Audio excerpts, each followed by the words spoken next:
pessoal, você está aqui no Boteco Corporativo, eu sou Luiz Burlamac. Eu sou Roberto Nogueira. E nós falamos aqui sem crachá, então prepare-se. Roberto, tem um assunto muito interessante que eu queria trocar ideia com você. Não sei se você também já passou por essa experiência, muito provavelmente deve ter passado. No Brasil, eu encontrei vários empresários, vários diretores de empresas que, por incrível que pareça, não acreditam em plano estratégico. Acham isso muito teórico, muito distante da realidade, que muitas vezes eu vejo pessoas falar, mas eu trouxe aqui consultorias premium, consultorias famosas e trouxeram muitas coisas que isso daqui, quando vai colocar no dia a dia, nada disso funciona, porque na prática a teoria é diferente.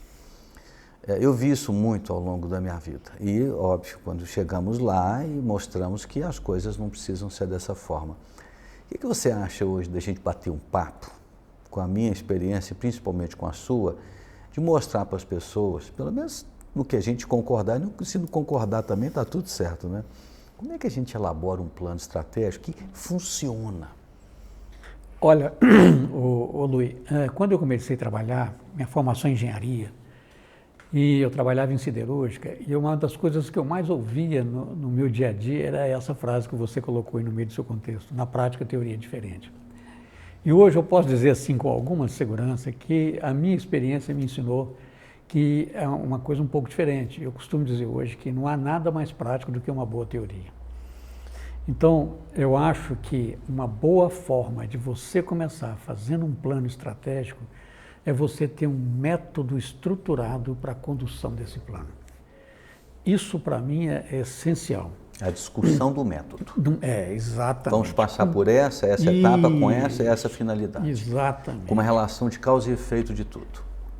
As etapas fazem sentido, uma alimenta a outra, né?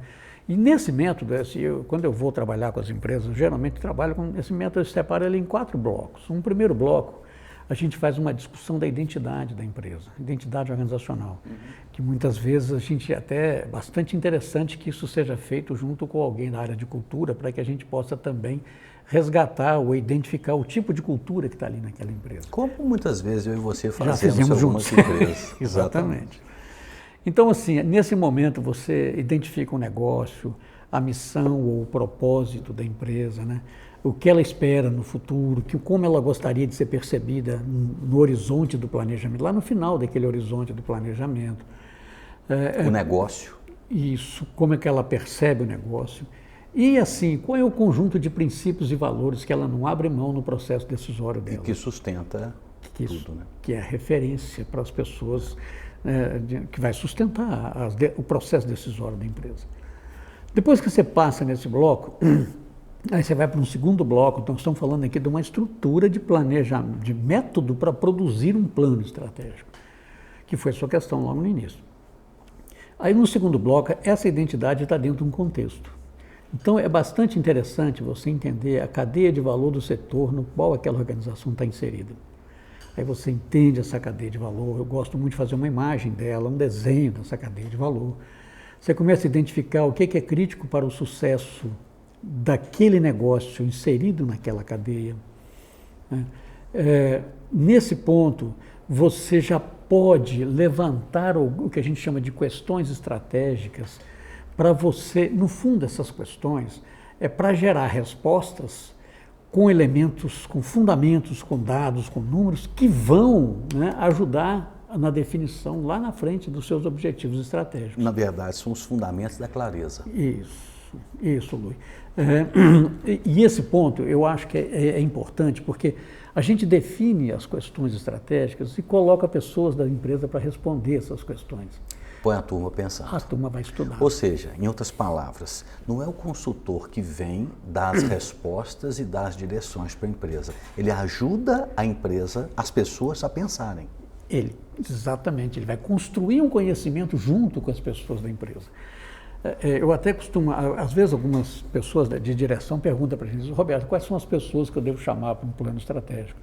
Eu costumo dizer, a pergunta não é bem quais são as pessoas, quais conhecimentos a gente necessita para produzir Para produzir, exatamente. E ocorre algumas vezes de você ter que trazer gente de fora da empresa. Porque não tem aquele conhecimento lá dentro. Você produz algumas perguntas cujo conhecimento interno não permite, não tem conteúdo para responder. Aí você busca de fora, mas aí você vem com o conhecimento pautado, com o propósito, né, de construir um plano estratégico. Eu até costumo dizer o seguinte, que nenhuma empresa produz resultado melhor do que o nível de conhecimento de suas pessoas permite. Então, ou você aumenta o volume melhora de as suas pessoas, melhor isso, ou você então não muda de lugar. Não sai. Então você tem esse primeiro bloco, que é a identidade, o segundo bloco, que é essa cadeia de valor com análise do ambiente externo, aí você faz uma análise competitiva. E acha vantagem competitiva. Exatamente. Se não achar, você põe alguma para ser construída. Exato. Né, para se buscar. Depois você vai para um terceiro bloco, que é um bloco onde você vai olhar para dentro da empresa. Né? E aí eu gosto muito também de fazer questões orientadas por alguns modelos. Né? Aí eu geralmente pergunto, na questão estratégica, faço algumas questões na perspectiva da estratégia, na perspectiva de processos, na perspectiva de pessoas, na perspectiva de estrutura, de infraestrutura daquela empresa, na perspectiva da tecnologia, principalmente tecnologia de informação, como é que ela está exposta aí. E por último, a questão de resultados. Né? Aí resultados, tanto econômicos, financeiros da empresa, quanto os resultados de satisfação do cliente, resultados operacionais dela. Você gerando essas perguntas e definindo responsáveis para trazer respostas, e esses responsáveis apresentam para aquela equipe que está construindo a estratégia, você tem um nivelamento do nível de conhecimento da empresa muito interessante. Muito. Porque você faz as pessoas pensarem, compartilharem e você cria uma identidade comum na maneira de tratar o plano estratégico. E o envolvimento das pessoas. O compromisso. Né? O compartilhamento das informações. Você melhora o nível gerencial das pessoas. E eu acho que esse digamos assim, é o efeito colateral mais benéfico que você tem da produção de um trabalho de plano estratégico orientado por uma metodologia. Depois que você chegou nesse ponto, aí você começa agora, dado esse cenário que foi construído, né, de um ambiente externo, onde você identificou oportunidades e ameaças, e no ambiente interno, onde você identificou forças e fraquezas, você vai propor objetivos estratégicos para serem perseguidos SWOT, né? Isso, para alcançar aquele posicionamento estratégico que foi definido reforçando uma vantagem competitiva. Então, nesse momento, eu gosto muito de usar, por exemplo, a metodologia do Balance Scorecard. O scorecard é fundamental. Porque ele cria uma relação de causa e efeito. Entre os objetivos. Entre os objetivos. Aí você constrói a relação de causa e efeito, uma coisa não fica solta. Tudo passa a fazer mais sentido, entendeu? Tudo passa a fazer mais sentido. E por último, eu acho que é um ponto importante que a gente não pode negligenciar aqui, é que para isso se tornar realidade, esses objetivos precisam ser transformados em indicadores, né? Tem que se estabelecer metas para esses indicadores, exatamente, responsáveis, planos de ação e, essencialmente, o monitoramento e controle. Exatamente. Aí mesmo que o plano não tenha ficado tão bom no início... Você corrige no monitoramento. Isso. Você nunca volta para planejar no mesmo nível de conhecimento, você sempre volta melhor. Só que você vai corrigir em cima de uma relação de causa e efeito, onde a ponta está amarrada com tudo. Tá tudo com aqueles objetivos. Tudo está fazendo sentido. Exatamente. Tudo está fazendo sentido. Agora, aí, só para chamar a atenção para um aspecto que é importante, que a gente já falou que o monitoramento e controle é fundamental. Agora, o exercício, a liderança, né, exercendo o seu papel de persistência de propósito nesse monitoramento e controle, para mim vai fazer toda a diferença. Toda a diferença. E o que acontece é que os líderes nessa hora, eles não podem delargar. Não adianta eles acharem que isso vai funcionar de uma maneira solta. Temos o plano, as pessoas já entenderam, vão executar. O monitoramento com rotinas estabelecidas e reuniões onde empoderam as pessoas é fundamental. O que eu vejo muitas vezes no acompanhamento de plano de ação é um papel da liderança, vamos dizer, de certa forma infantilizando as pessoas e não empoderando. Onde a pessoa sabe qual é o meu papel, qual é a minha meta, o que eu fiz, o que eu não fiz e o que farei para corrigir aquilo que não fiz, porque ninguém é perfeito.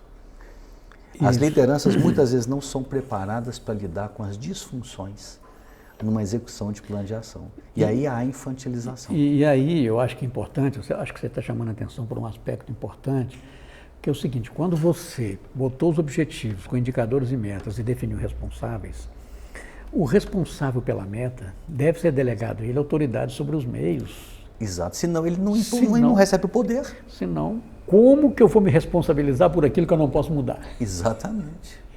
E o problema das empresas é que as organizações estruturais, por vezes, levam as pessoas a trabalhar em silos, onde elas não têm... E aí tem uma perda enorme, porque aí você perde a característica sistêmica da empresa. Né? Ela deixa de ser um sistema e passa a ser um monte de partes, um monte de departamentos. E um monte não é sistema, porque perdeu a interação e cooperação. Por isso que muitos planos de ação não funcionam, na minha visão. Por quê? Porque as pessoas não têm o poder para poder atuar para fazer as coisas acontecerem. É isso aí. Eu até estou lembrando de um livro chamado Pensamento Sistêmico, né? O autor comentava exatamente essa questão que eu falei aqui, do monge. Não é o Senge, eu não me fugiu o nome aqui agora. Mas o autor falava exatamente o seguinte: ele pega uma foto de uma vaca e fala assim: uma vaca é um sistema, tem um conjunto de partes que interagem e cooperam entre si para cumprir uma função que é manter a vida. Quando você pega essa vaca e parte ela, vai para um frigorífico e parte ela em diversas partes, aquilo ali passa a ser um monte de carne.